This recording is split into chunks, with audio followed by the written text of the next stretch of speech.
I come to you in the name of one God, Father, Son, and Holy Spirit.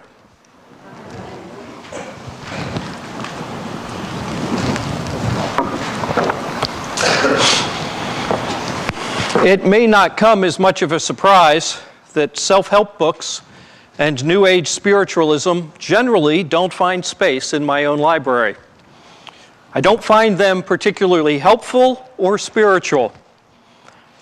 There is, however, one adage that seems to have some merit. You get more of what you focus on. Perhaps that phrase is simply stating the obvious. If a runner focuses training on speed, then they are likely to get faster. In the corporate world, we used to phrase it, you get more of what you measure. If you want to improve output, well, then measure output. If you want to improve cash flow efficiency, measure cash flow. It all comes back to you get more of what you focus on. Considering what we focus on makes all the difference. Our Lenten program is exploring how to grow a rule of life. A rule of life is not about rules. It's about focus. It's a framework that supports our focus on what's important to each of us. The specific details of my focus or your focus will be very different. We are, of course, in different places, spiritually, physically, relationally. None of us occupy the same space. Each of us will have a different view. That said, it seems to me that despite our differences, our focus will be framed by a common guiding principle. As Christians, our framework will flow, I certainly hope, from the two great commandments. You shall love the Lord your God with all your heart, and with all your soul, and with all your mind, and with all your strength. You shall love your neighbor as yourself. Christ's life was built upon these two commandments. Christ's death was his fulfillment of these two commandments. Religious communities have, since the beginning, included a focus on God and neighbor. Most religious orders have a strong component of helping their neighbor, helping the least of these. Mother Teresa and those in her community focused their life on worshiping God and tending to the needs of the poor in Calcutta. This very visible example is true of even the most anonymous of religious communities. And this modeling of the two great commandments is true for even the most cloistered solitary. Alone with only prayer, the person led to a solitary life prays to God in worship and prays for the needs of the world. Focus is always on God and neighbor. Well, it's fair to say that Jesus got more of what he focused on. Following his baptism, he was led to spend 40 days in the wilderness. Alone in prayer, we know that Jesus didn't focus on his own needs. He ate nothing at all during those days. His focus was on the worship of the Lord. When tempted by the devil, he kept his focus on God. He got more of what he focused on. Jesus was offered material gain, prestige, and power, all things that could easily tempt most of us, and he maintained his focus on God. Temptations of any kind are not worthy of the attention that they are trying to garner. Temptations seek to divert our focus, and they do so, and by doing so, they acquire a status that is undeserved.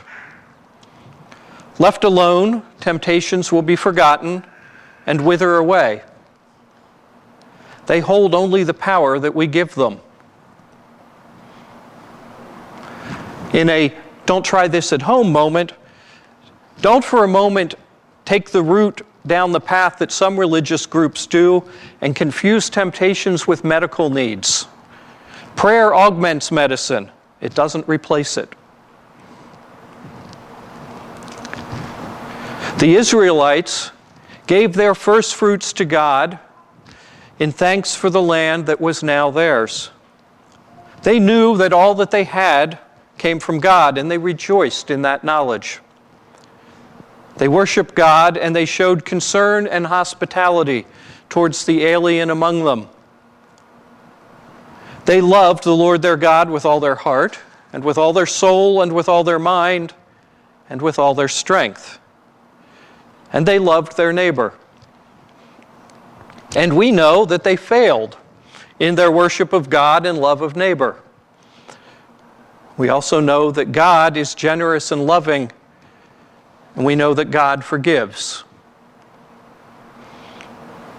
Time and again, we're pulled away from our relationship with God. Temptations get the better of us.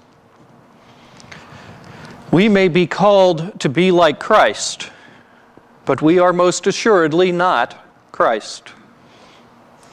Christ was able to resist the devil and his offers of material gain, prestige, and power. Christ was able to maintain his focus on God. Perhaps our challenge is that we're not seeing the true focus point. I've been enjoying a renewed interest in photography, looking at amazing photos that are done by amateur and professional alike. It's interesting to note what is the intended focus point and what point first attracts my own attention. In photography, there are ways to move around the focus point. It's often not in the center of the frame or even in the foreground. Lent provides us that opportunity to recognize and move our focus point around. Poet Edward Hayes expresses it with these words: "Come, O life-giving Creator, and rattle the door latch of my slumbering heart.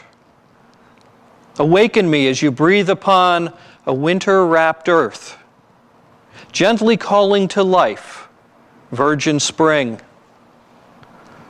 Awaken in these fortified days of Lenten prayer and discipline my youthful dream of holiness.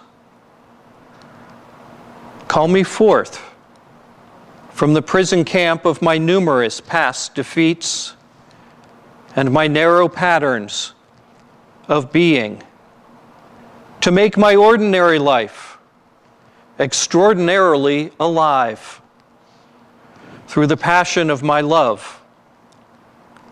Show to me during these Lenten days how to take the daily things of life and by submerging them in the sacred, to infuse them with a great love for you, O God, and for others. Guide me to perform simple acts of love and prayer, the real works of reform and renewal of this overture to the spring of the Spirit. O Father of Jesus, Mother of Christ, help me not to waste these precious Lenten days of my soul's spiritual springtime.